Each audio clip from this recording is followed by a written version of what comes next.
ছাত্র ভর্তি নিয়ে কলেজ বিশ্ববিদ্যালয়ে দুর্নীতির অভিযোগ শোনা যায় অহরহ। অভিযোগ অস্বচ্ছতারও। তাতে ইতি টানতেই ভর্তি প্রক্রিয়া অনলাইনে করার সিদ্ধান্ত নিয়েছে সরকার। শুক্রবার তৃণমূলের সর্বভারতীয় সাধারণ সম্পাদক মুকুল রায় জানান, সবকিছু ঠিকঠাক থাকলে আগামী শিক্ষাবর্ষ থেকে সমস্ত কলেজ বিশ্ববিদ্যালয়ে ভর্তি হবে অনলাইনে। শনিবার এক ধাপ এগিয়ে শিক্ষামন্ত্রী জানালেন, সমস্ত বিশ্ববিদ্যালয়ে অনলাইন ভর্তির নির্দেশিকা পাঠানো হচ্ছে। গত বছর আমরা বর্তমান বিশ্ববিদ্যালয়ে সংশ্লিষ্ট সমস্ত কলেজে আমরা প্রাথমিকভাবে অনলাইন অ্যাডমিশন প্রক্রিয়া চালু করার পর তাতে আমরা আশানুরূপ ফল পেয়েছি। ফলত এবছর থেকে আমরা সমস্ত বিশ্ববিদ্যালয়ের কাছে নির্দেশিকা তথা অ্যাডভাইস পাঠাচ্ছি যে আপনাদের সমস্ত অ্যাডমিশন প্রক্রিয়াটা আপনারা অনলাইন করুন। শুধু ছাত্র ভর্তিতে নয়, ছাত্র সংসদ নির্বাচনেও মনোনয়ন পর্ব অনলাইনে চাইছে সরকার। মনোনয়ন অনলাইনে হলে ছাত্র ভোট যে নির্বিঘ্ন হবে তার নজির প্রেসিডেন্সি। এই প্রেক্ষাপটে রাজ্য জুড়ে অনলাইন মনোনয়নের ভাবনা। মনোনয়নের ক্ষেত্রে আমরা এবছর তো অনলাইন আমরা মনোনয়ন নেওয়ার ব্যবস্থা করেছি। আমরা যাতে সামনের বার অনলাইনে মনোনয়নপত্র জমা দেওয়াও হয় সে ব্যাপারেও ভাবনা চিন্তা করছি।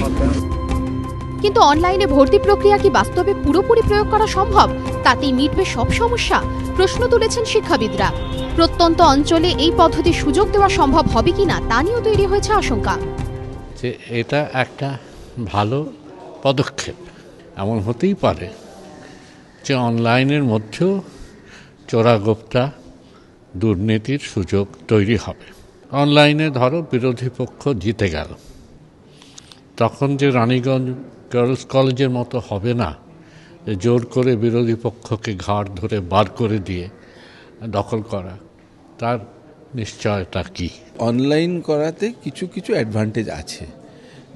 যাদের কাছে এটা অ্যাভেলেবল, মানে কম্পিউটার অ্যাভেলেবল, ইন্টারনেট অ্যাভেলেবল, তারা এটা করতে পারে।